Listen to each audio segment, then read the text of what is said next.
안녕하세요. 저는 아이 둘을 키우고 있는 40대 주부입니다. 항상 사람 사는 이야기 전에 듣기만 하다 이렇게 사연을 보내려니까 어색하네요. 제가 사연을 보내게 된 건 지긋지긋한 시댁 때문에 이렇게 긴 글을 적게 됐습니다. 고추가 아무리 매워도 시집살이만 못하다는 말 들어보셨나요? 저는 이 말이 딱 제 이야기 같았습니다. 이 사연의 모든 시작은 남편과의 불화가 아니라 하나뿐인 아주버님의 사업이 망하면서 청양고추만큼 매운 시집살이가 시작됐죠. 지금은 남편도 질려서 시어머니와 아주버님은 아예 안 보고 살고 있어요. 이 정도 되면 시어머니가 대체 어떻게 했길래 천륜까지 등지고 사나 싶을 것 같네요. 지금부터 제가 낱낱이 들려드리겠습니다. 저는 남편과 궁합도 안 본다는 4살 차이입니다. 제 남편은 결혼 전에도 참 다정한 사람이었어요. 저는 고속도로 매표소에서 일을 하다 보니 3교대로 근무를 해서 인연을 만나는 게 어려웠죠. 그러던 어느 날 친구의 소개로 평범한 회사원이라며 남편을 소개받게 됐습니다. 사실 큰 기대는 없었어요. 교대 근무의 특성상 밤낮을 바꿔가며 일하다 보니 상대방에게 직업을 말하면 싫어하는 내색이 역력했거든요. 그래도 밥줄을 버릴 수도 없고 언젠가는 이해해 줄 사람이 나타나겠지 싶었는데 그게 지금의 남편이었어요. 제가 직업 특성을 이야기하자 남편은 괜찮다며 호탕한 목소리로 말했죠. 전 해 뜨면 출근하고 해 지면 퇴근하니까 제가 맞추면 충분히 만날 수 있죠. 남편은 그런 것쯤 별거 아니라고 말했고 남편의 호언장담에 저희는 연애를 시작했습니다. 남편은 늘 저를 데리러 왔고 동료들 사이에서 부러움을 한 몸에 받기도 했어요. 한 번은 야간 근무가 끝나면 너무 허기지다고 지나가듯 말했는데 그 말을 기억한 남편이 도시락을 직접 싸왔죠. 저는 고맙고 놀란 목소리로 말했습니다. 퇴근하고 피곤했을 텐데 언제 이런 걸 다 했어?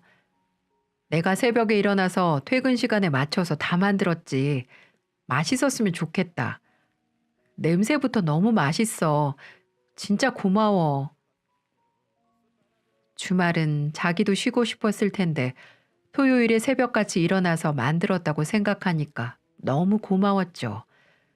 저는 그때 이 사람이랑 살면 무슨 일이 생겨도 배 굽는 일은 없겠구나 생각했어요.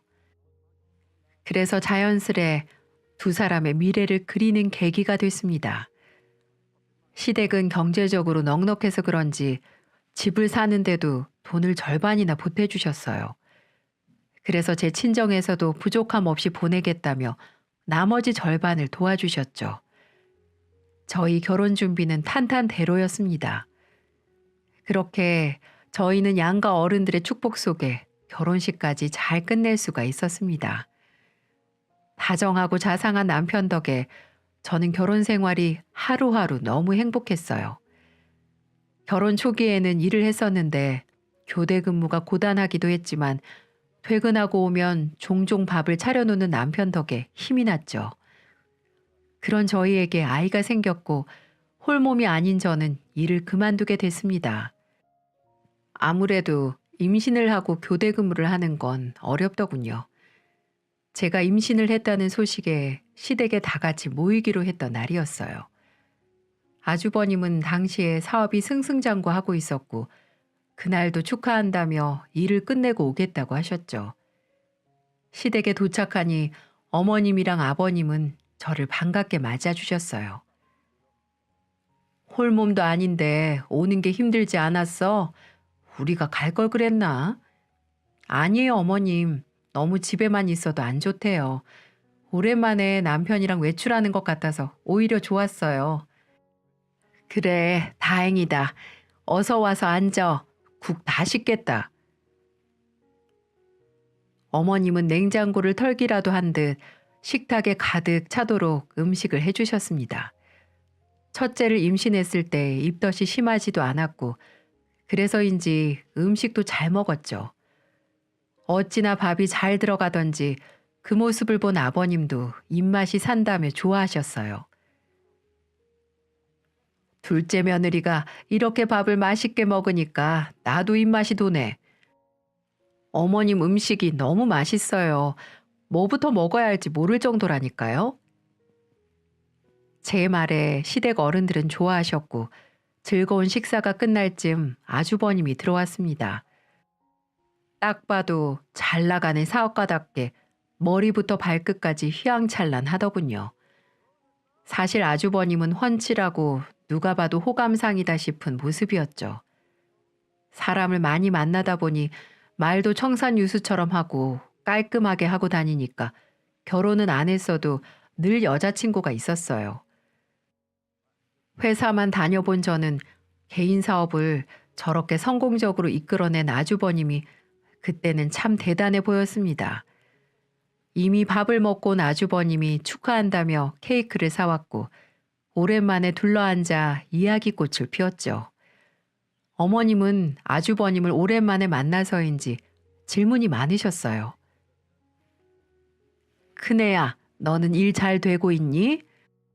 그럼요. 요즘 골프 회원권 유치하는데 성공해서 매출이 더 늘었어요. 아이고, 다행이네. 밥 꼭 챙겨 먹고 아무리 바빠도 건강 잃으면 안 된다. 늘 바쁜 아주버님은 저도 오랜만에 뵈어서 반가웠죠. 아주버님은 저에게 필요한 게 없냐며 물으셨어요. 재수 씨 축하드려요. 저도 드디어 조카가 생기네요. 감사드려요. 아주버님은 많이 바쁘시죠? 사업이 다 그렇죠 뭐. 조카 생기는데 열심히 벌어야겠어요. 이 당시만 해도 사업이 잘 나가서 아주버님은 기세등등했어요. 오늘 사연을 만든 장본인이라고 하기에는 상상도 못할 모습이었죠. 참 사람 일은 알다가도 모를 일이에요. 저는 그렇게 첫째를 건강하게 출산했고 몇 년 뒤 연년생으로 둘째도 생겼습니다. 요즘 같은 시대에 손주가 둘이나 생겼다며 어머님과 아버님은 기뻐하셨어요. 그런데 그 행복은 길게 가지 못했습니다. 아버님이 갑작스럽게 암 선고를 받으셨고 제가 둘째를 낳고 얼마 뒤에 돌아가셨죠. 너무 갑자기 돌아가셔서인지 어머님의 충격이 크셨어요. 췌장암이라 손도 제대로 써보지 못해서 모든 상황이 갑작스러웠습니다. 하염없이 우는 어머님을 달래드리다 저까지도 눈물이 나왔어요. 시아버님이 저를 너무 예뻐해 주셨던 기억에 저도 아이들을 친정에 맡겨두고 장례식장을 지켰죠. 아주버님과 남편도 분주히 움직였습니다. 충격이 큰 어머님을 위로하며 정신없이 장례식을 끝냈어요. 그날 이후 아버님이 너무 갑자기 돌아가서인지 어머님은 아주버님에게 많이 의지하시는 것 같았습니다. 그런데 이게 점점 의지가 아니라 집착이라고 해야 할까요? 처음에는 몰랐는데 시간이 갈수록 유별나다는 생각이 들었어요. 혼자 계신 시어머니가 적적할까봐 아이들과 종종 찾아갔는데 그날은 점심 준비하다 허리가 휘는 줄 알았어요. 우리 장남 요즘 바빠서 피곤한데 좋은 것 좀 준비하지. 이게 뭐야? 소고기 사왔니? 아, 준비 못했는데 제가 가서 사올까요? 너는 애들 엄마라는 사람이 꼼꼼하지 못하게. 얼른 가서 사와. 그날 저는 종갓집 며느리가 된 줄 알 정도로 많은 음식을 차려야만 했습니다. 무려 8첩 반상이었죠. 유독 힘들었던 날이라 대체 제가 얼마나 차린 건지 숫자를 세봤습니다. 하지만 어머님의 유난은 이게 끝이 아니었어요. 밥을 다 먹고 과일을 깎아왔는데 글쎄 어머님이 아주버님 옆에 딱 붙어서 과일을 입에 넣어주는 겁니다. 우리 애들도 혼자 먹고 있는데 말이죠. 남편도 처음 보는 상황에 당황했는지 한마디를 했죠. 엄마, 형이 애도 아니고 뭘 먹여줘요. 우리 애들도 혼자 먹고 있는데. 남편은 장난스럽게 말했는데 어머니는 조금 화가 난 듯 포크를 소리가 나게 내려두셨어요. 그러면서 쏘아붙이듯 말씀하셨죠. 아니, 내가 우리 장남 먹여주는데 뭐가 어때서? 그럼 너도 네 애들 먹여주면 되지. 저는 당황해서 분위기를 수습했고 어머님은 조금 풀리셨는지 다시 아주버님을 먹여주는 거예요. 아주버님은 그걸 또 받아 먹으면서 자기 일한다며 연신 핸드폰을 붙들고 있었죠. 정작 어머님은 하나도 못 드시는 것 같길래 따로 놔드렸습니다. 그런데 이게 또 화근이었고 이걸 왜 따로 놨냐며 말하셨어요. 어머님 못 드시는 것 같길래 제가 따로 둔 거예요. 어머님도 좀 드셔야죠. 우리 장남이 먹는 것만 봐도 내 배가 부르구만 뭘 먹어? 우리 애가 먹는 게 아깝니? 그러시면서 제가 따로 챙겨둔 것까지 아주버님을 드렸습니다. 민망해진 저는 먹던 포크를 내려놨고 남편은 어머님께 며느리가 생각해서 놔준 건데 왜 그러냐며 말렸죠. 어머님은 그런 거 필요 없다며 제 호의를 거절하셨어요. 저는 괜찮다며 남편을 말렸고 어머님은 핸드폰만 들여다보는 아주버님 옆에서 머리를 쓰다듬고 팔도 토닥이며 떨어질 생각이 없어 보였습니다. 하도 뒤통수를 쓰다듬으시길래 아주버님의 뒤통수 뚫어지나 했어요. 예전에는 손주들 왔냐며 예뻐해 주셨던 어머님이 아주버님께 저러고 계셔서 정말 낯설었죠. 그냥 단순히 어머니가 많이 의지를 하는구나 생각하고 인사를 드리고는 나왔습니다. 그날 저는 집으로 가는 차 안에서 남편에게 말했죠. 어머님이 아주버님께 많이 의지하시는 것 같은데 당신 어머니한테 그러지 마. 난 당신이 억울할까 봐. 억울할 일도 많다. 우리가 어머니 좀 이해해 드리자. 이따가 전화 한 통 드려. 내가 생각이 짧았네. 이따가 내가 전화 드릴게. 아무래도 남편과 어머니의 대화가 신경 쓰였고 남편이 어머니께 전화를 드리면서 그날은 그렇게 일단락됐습니다. 하지만 이건 시작에 불과했죠. 아주버님은 어느 날 결혼할 여자라며 인사를 왔는데 딱 봐도 양아치 같은 얼굴이라고 해야 할까요? 참한 여자의 모습처럼은 안 보였어요. 그렇게 여자가 많던 아주버님이 겨우 골라온 게 이 정도 여자라는 게 안 믿겼죠. 그런데 얼마 지나지 않아서 번갯불에 콩 구워 먹듯 결혼식을 치렀어요.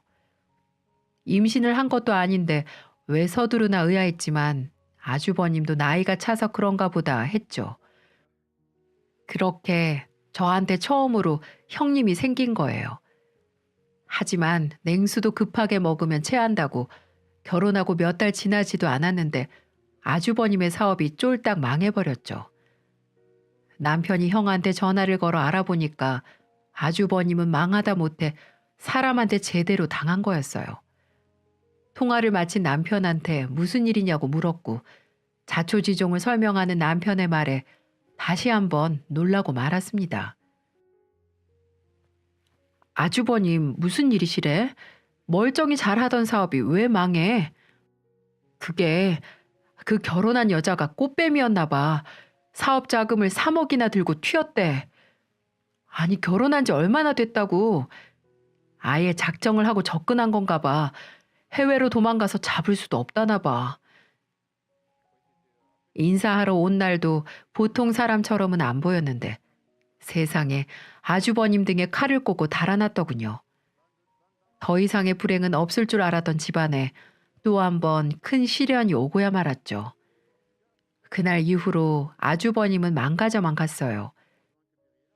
그래도 회사 살려보겠다고 백방으로 뛰어다니긴 했지만 이미 거래처와 신뢰를 잃어버려서 날이 갈수록 어려워졌습니다.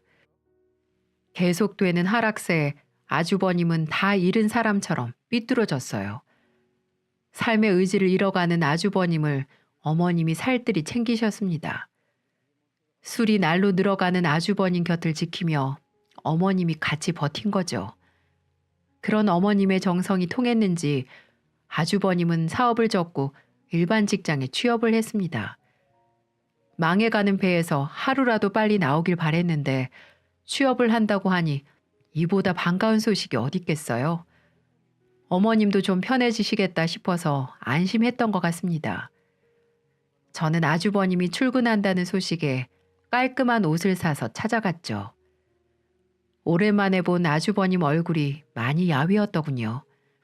어머님도 고단했는지 힘들어 보이셨고요. 그래서 전 아주버님께 첫 출근 때 입으라며 옷을 꺼내 보였습니다. 아주버님, 출근하신다고 해서 제가 준비해 봤어요. 재수 씨, 고마워요. 아주버님이 옷을 받아들고 몸에 대보는데 어머님이 획 뺏어가는 거예요. 그리고 어머님은 다시 그 옷을 접으면서 말했죠. 우리 장남, 이런 색 안 어울려. 마음은 알겠는데 첫날부터 이렇게 칙칙하게 가면 되겠니? 내가 다 챙겨놨어. 어머님 말에 당황했죠. 너무 정색을 하고 말씀하시길래 제가 큰 잘못인가 했지만 어머님이 챙긴다니 그냥 넘어갔어요. 이날도 너무 기분이 나빴는데 기분 좋은 날 망칠 수 없어서 스스로 다독이며 참았습니다. 그렇게 아주버님은 취업도 됐고 이제는 다 자리를 잡아가고 있다고 믿었죠. 실제로 아주버님은 회사에 꽤 잘 적응하고 계셨어요. 사업하던 사람이 잘 다닐까 싶었는데 다행이다 싶었습니다. 그런데 사업하던 사람이라 그런가 사람을 꼬여내는 능력은 아직 살아 있었나 봐요. 개인 사업을 오랜 시간 했으니 남 앞에서 입 좀 터지는 게 일이겠냐고요. 먹고 살겠다며 나간 회사에서 또 연애를 하고 있었죠. 자라보고 놀란 가슴 소뚜껑 보고도 놀란다고 하잖아요. 꽃뱀한테 당했으니 여자라면 치를 떨 거라고 생각했는데 아주버님은 사내 연애 중이었죠. 회사에 여자친구가 있으니 잘 나갔던 거예요. 회사 가면 애인이 있는데 신나게 다녔겠죠. 전 그런 아주버님이 결혼하겠다며 여자를 데려온다고 할 때도 의심의 눈초리로만 봤습니다. 근데 생각과는 다르게 형님의 첫인상이 너무 좋아 보였죠. 한 번 이혼했던 사람이라고 해서 내심 걱정을 했었는데 괜한 걱정이었어요. 처음으로 데리고 왔던 꽃뱀과는 달리 참한 인상에 무엇보다 어머님께도 참 잘했죠. 이제 드디어 맏며느리가 제대로 들어온 순간이었습니다. 아주버님과 형님은 재혼이라서 결혼식 없이 혼인신고 후에 살림을 합치기로 했다고 했어요. 그렇게 가족이 된 형님이 처음으로 시댁에 온 날 아주버님 옆에는 어머니가 딱 지키고 앉아 있었죠. 진짜 차라리 재혼으로 만나지 말고 애초부터 둘이 만났다면 아주버님의 인생은 좀 달랐을까요? 하늘도 무심하시지 하필 이 시기에 만나 형님은 아들에게 집착하는 시어머니의 시집살이가 시작됐죠. 형님은 인사하러 와서 음식만 했네요. 제가 돕는다고 도왔고 아주버님은 거실에 어머님과 붙어서 떨어질 줄을 몰랐습니다. 거실에서도 부엌 쪽으로 이거 달라 저거 달라 주문이 끊이질 않았는데 형님은 싫은 내색 하나 없이 다 들어줬죠. 식탁에 다 둘러앉았는데 어머님과 아주버님 덕에 총성 없는 전쟁터 같았어요. 형님, 음식 솜씨가 정말 좋으세요. 그래요. 입맛에 안 맞으면 어쩌나 했는데. 저희 남편도 음식이 입에 맞았는지 칭찬을 아끼지 않았죠.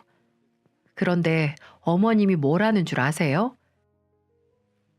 우리 장남처럼 배포 좋은 남자랑 살려면 이 정도는 기본이지. 앞으로 더 배워야 할 거야. 아, 네, 어머니. 제가 어머님께 더 배워야겠어요. 원래 남자들이 엄마 같은 여자 좋아하는 거 알지? 너 보니까 꼭 나 같다. 내가 그렇게 요리를 잘하거든.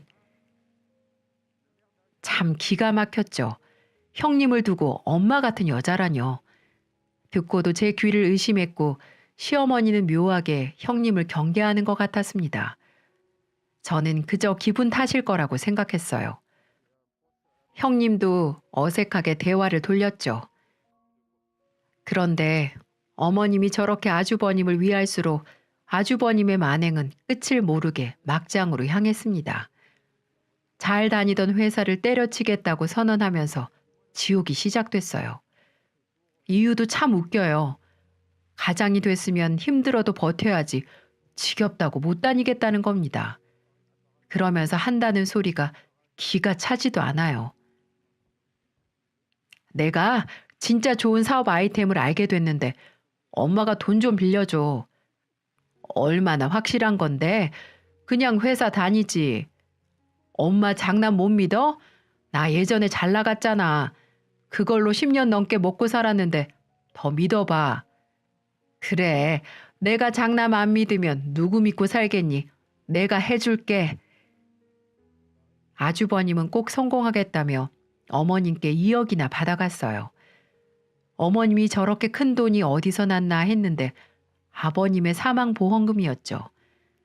그 사실을 알게 된 남편이 노발대발했지만 어머님은 완강했어요. 결국 남편도 두 손 두 발 다 들고 알아서 하라며 돌아섰죠. 하지만 남편의 걱정은 현실이 됐습니다. 아주버님의 사업이 또 망해버리면서 정말 지옥문이 제대로 열렸습니다. 두 번째 사업도 망해서인지 아주버님은 다시 뭘 할 생각도 안 했어요. 사실 망했으면 일 벌린 사람이 수습을 해야 하는데 아주버님은 정말 다시 애기라도 된 것처럼 아무것도 안 하셨습니다. 그런 사람을 만들어낸 게 바로 어머님이셨어요. 형님은 두 번째 결혼이다 보니 어디 털어놓을 곳이 없었고 저랑 자주 이야기를 했습니다. 계속 놀고 먹고 게다가 술까지 마시면 손찌검도 하는 것 같았죠. 형님은 쫄딱 망해버린 아주버님과 이혼도 못하고 두 번째 결혼이라 일을 악물고 버티는 것만 같았죠. 명절에도 저보다 더 잘했어요. 사실 명절이 되면 맏며느리가 가장 바쁠 수밖에 없죠. 근데 어머님은 그런 형님이 뭐가 그렇게 마음에 안 드는지 사사건건 시비를 거는 것 같았습니다. 진짜 다시 생각해도 아주버님에게 너무 아까운 여자였어요. 명절이라고 네 남편 밥도 안 챙기는 애가 어딨어. 내가 마침 밥을 해놨으니까 망정이지. 어머님 죄송해요. 전 어머님 혼자 음식 장만하기 힘드실까봐 빨리 오느라고 미처 생각도 못했네요. 다음부터는 잘 챙길게요. 그러시면서 아주버님 밥그릇에 반찬까지 놔주고 계셨어요. 저는 남편한테 애들 맡기고 형님을 도왔죠. 그런데 아주버님이 가족들 다 모인 자리에서도 술을 마시는 거예요. 술버릇을 아니까 그만 마시라고 해도 귓등으로도 안 들으셨고 어머님은 오히려 속 버린다면서 안주까지 챙겨주시고 계셨죠. 형님도 말려봤지만 역부족이었어요. 남편은 술이 점점 과해지는 아주버님을 말렸고요. 그런데 어머님이 뭐라는 줄 아세요? 냅둬. 우리 장남 속이 속이겠어. 사업 망했다고 밥도 제때 안 챙겨준 애랑 사는데 살맛이 나겠냐고. 내버려 둬라. 차라리 나 있을 때 먹는 게 더 나아. 그러면서 화풀이를 형님한테 하는 거예요.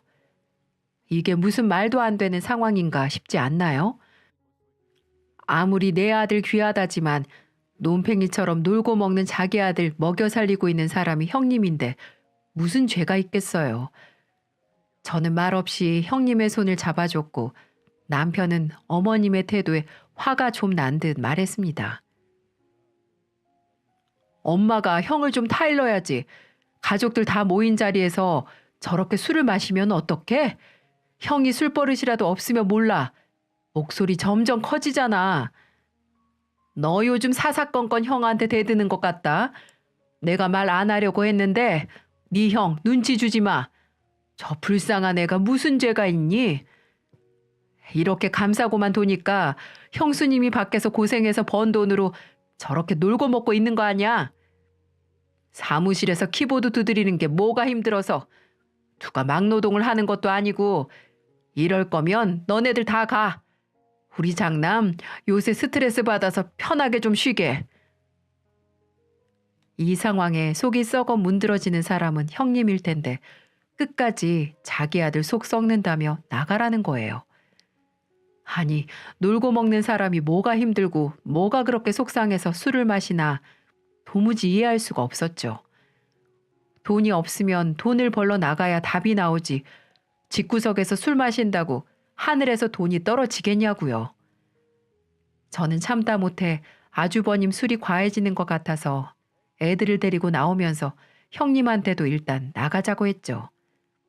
남편은 어머님이랑 아주버님이랑 얘기 좀 하고 온다고 남았고요. 형님이랑 집으로 왔죠. 아무리 생각해도 어머님의 반응이 이해가 안 갔습니다. 이런 싹싹한 며느리가 어딨어요. 쫄딱 망한 남편 옆에서 생활비 벌기 바쁜데 저는 형님의 손을 잡고 힘들면 언제든 전화하라고 했죠. 그렇게 남편은 어머니랑 대화가 잘 안 된 듯 한숨을 쉬며 돌아왔고 형님은 집으로 돌아갔습니다. 그런데 그날 저녁 형님한테서 다급한 전화가 왔죠. 형님, 이 시간에 웬일이세요? 동서, 나 너무 무서워. 무슨 일이신데요? 내가 명절이라 지난주 애들 만나고 왔는데 글쎄 이제 알았는지 남편이 소리소리 지르고 난리도 아니야. 명절인데 전 남편 먼저 보러 간 거냐며 소리를 질러대는데 한 달에 한 번 보고 올 때마다 불안해서 못 살겠어 정말. 엄마가 애들 보러 가는 게 당연하죠. 형님, 그냥 저희 집으로 오세요. 저는 형님과 긴 통화를 했고 울먹이는 형님이 제 친언니라도 된 듯 얘기를 해줬어요. 정말 손찌검이라도 하기 전에 이혼하는 게 어떠냐고 물어봤지만 두 번째 결혼이라 선뜻 선택을 못한 것 같았고 그래도 잘 생각해 보겠다며 전화를 끊었죠. 그런데 이렇게 버티던 형님마저 이혼을 한 계기가 바로 저희 시어머니 때문입니다. 어머님은 점점 자기 아들 챙긴다는 명목으로 형님이 출근하고 없는 집을 계속 가셨었나 봐요. 아주버님 심심하다며 말동무라도 해줘야 한다며 가셨대요. 그런데 가서 집안일을 해주는 것도 아니고 아주버님이랑 나란히 앉아서 이거 해라 저거 해라 했던 겁니다. 형님이 도저히 못 살겠다며 집을 나간 날도 그 어머님이 화근이었어요. 형님이 전화로 화가 난 목소리로 말했죠. 형님이 들려준 자초지종을 들어보니 그날의 실태는 이랬어요. 그날도 야근까지 하고 집에 왔는데 집안은 엉망이었고 밥 먹고 설거지 하나 안 한 채로 다 쌓아둔 상태였죠. 그거야 늘 보던 거라 화도 안 났고 정말 화가 난 건 세탁이었어요.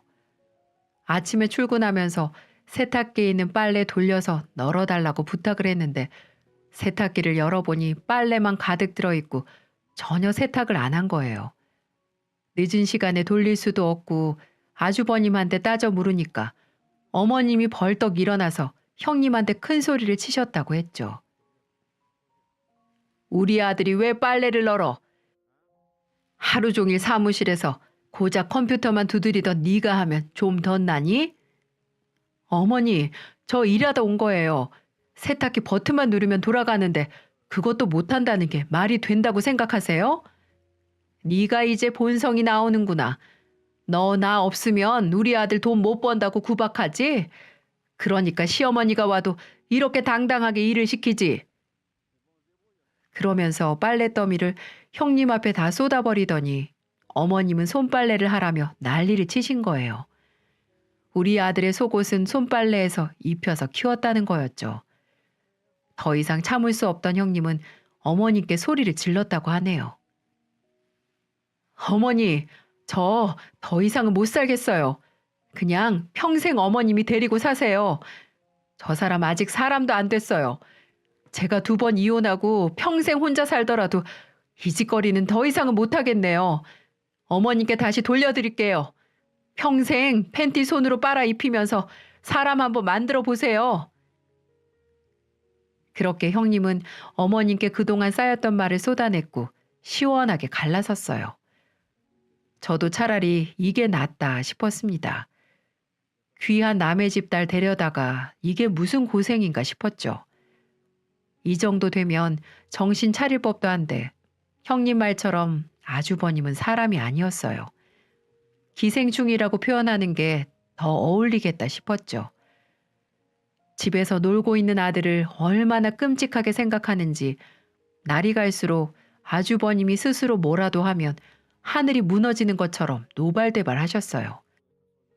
남편도 혀를 끌끌 찾고 시한폭탄 같은 아주버님과 시어머니는 또 그렇게 다시 한번 둘만 남아버렸습니다. 저는 이때까지만 해도 그 시한폭탄이 저한테 날아올 거라고는 생각도 못했어요. 누가 상상이나 했겠어요.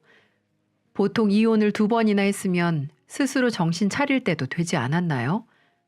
그런데 어머님은 그런 아들 뭐가 그렇게 애틋한지 짝사랑하다 애달아버린 소녀 같았죠. 50 넘은 아들 언제까지 끼고 살려고 저러나 도무지 이해할 수가 없었어요. 하지만 어머님은 아주버님 뒷바라지가 집안에 큰 일이라도 된 것처럼 저한테 전화해서는 아주버님을 모시라는 겁니다. 저는 너무 말도 안 되는 소리를 하시니까 단호하게 말했죠. 어머님, 저희 집이 36평이 아니라 360평이어도 아주버님이랑 사는 건 아니죠. 왜? 36평이면 애들이 쓰고도 방이 남을 거 아니야? 그럼 저 불쌍한 애를 혼자 두니? 밥은 먹고 살아야 할 거 아니야. 밥상에 숟가락 하나 더 올리는 게 뭐가 어려워? 아니, 아주버님이 잘못해서 이혼당하신 걸 제가 왜 밥까지 챙겨드려요? 옆에서 누가 살들이 챙겨야 다시 회사도 다니고 하지. 팔접반상 챙겨 먹던 앤데 네가 좀 해주면 얼마나 좋니? 얹혀 사는 것도 모자라 팔접반상이 웬 말인가요? 아침마다 애들 씻기고 보내기 바빠서 밥으로 뭘 먹었는지 기억도 안 나는데 얼어 죽을 팔첩이었죠. 그리고 저게 말이 팔첩이지 메뉴도 끼니마다 달라야 된다니까요. 형님이 저한테 했던 말 중에 아주버님이 끼니마다 같은 반찬 올라온다며 타박도 한다고 했죠. 아예 처음부터 안 엮이려고 저는 어머니께 과감히 말했습니다. 어머님, 저 절대 못해요. 제가 아주버님 밥을 챙기느니 나가서 돈을 벌게요.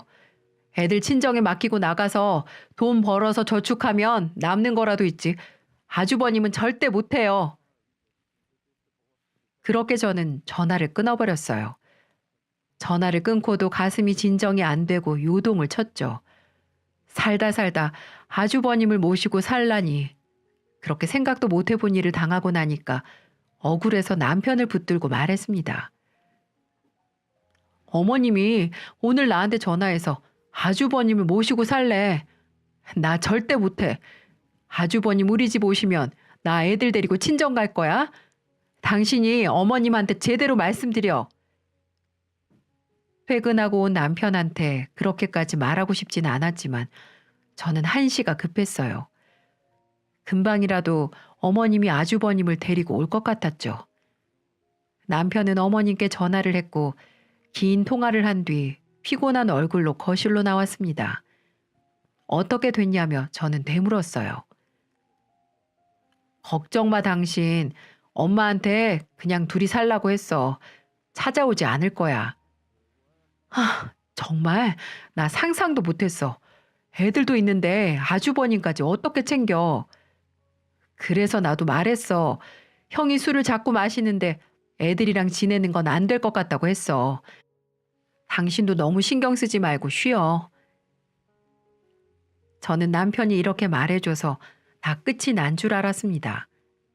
그런데요, 어머님은 제가 방심한 틈을 파고드셨어요. 경비실에서 저희 집으로 택배가 왔다길래 내려갔습니다. 웬 허름한 박스가 있었고 열어보니 아주버님의 옷이 아니겠어요? 그리고 제 문자로 띵동 하고 문자가 오더니 우리 큰아들 짐 보낸다. 그러니 갖고 올라가서 정리해서 걸어놔. 전 황당하고 어이가 없었습니다. 이제 하다 안 되니까 일방적으로 짐을 보내고 일방통행을 하시다니요. 하지만 시모도 저를 너무 얕잡아 보신 거였어요. 저는 곧바로 아주머님의 택배를 보낸 사람한테 반품 신청을 해버렸어요. 경비 아저씨한테 잘못 온 거라고 말하며 반품 좀 해달라고 말하고는 올라와 버렸습니다. 그리고 똑같이 시모에게 문자를 남겼죠. 어머님, 반품 처리했습니다. 죄송합니다. 딱 이 정도로 말이죠. 그래서 저는 그걸로 상황 종료될 줄만 알았어요. 하지만 우리 시모도 정말 보통 사람이 아니었습니다. 며칠 뒤 유치원에서 돌아온 아이들 밥을 챙기고 있는데 누가 배를 누르는 것도 아니고 현관문을 주먹으로 두드리는 소리가 나는 게 아니겠어요?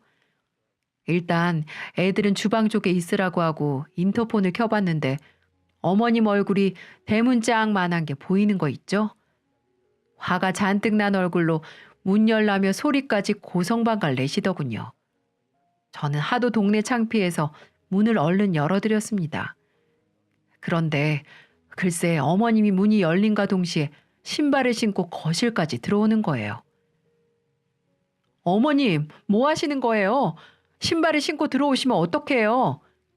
집도 집 같지 않은 게 이것 좀 있다고 유세를 부리네. 너 우리 장남 옷 그대로 보냈더라? 제가 분명히 안 된다고 말씀드렸잖아요. 왜 안 되는데? 내가 이렇게 거실에 눕고도 두 사람이나 더 들어올 수 있는데 뭐가 그렇게 어려워? 아주버님이 애도 아니고 왜 꼭 누가 챙겨줘야만 하는데요? 아니 근데 이게 말대답도 모자라서 뭐? 우리 장남을 개 취급을 하네. 어머님은 말이 끝나기 무섭게 제 뺨을 내리치셨어요. 너무 순식간이라 부어오른 뺨을 잡고 어머니를 쳐다봤죠. 주방에 있던 애들도 친할머니 목소리를 듣고 거실로 나왔다가 뺨 맞는 엄마 모습을 보고야 말았습니다. 애들은 울기 시작했어요. 어머님은 애들이 있는 걸 몰랐는지 뒤늦게 애들을 보고서야 놀라시더군요. 그리고 애들을 달래려고 했지만 애들은 작은 손으로 어머님의 등을 치며 말했습니다. 할머니, 왜 우리 엄마 때려요? 할머니 미워. 엄마 때리지 말아요.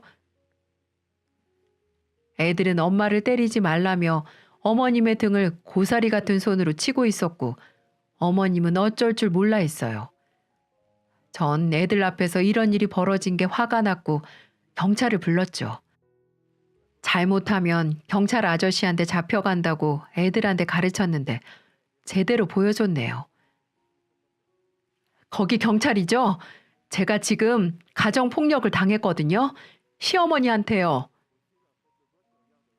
경찰서에 전화하는 제 목소리를 듣자 어머님은 뭐 하는 짓이냐며 노발대발하셨고 경찰이 올 때까지도 화를 내셨어요.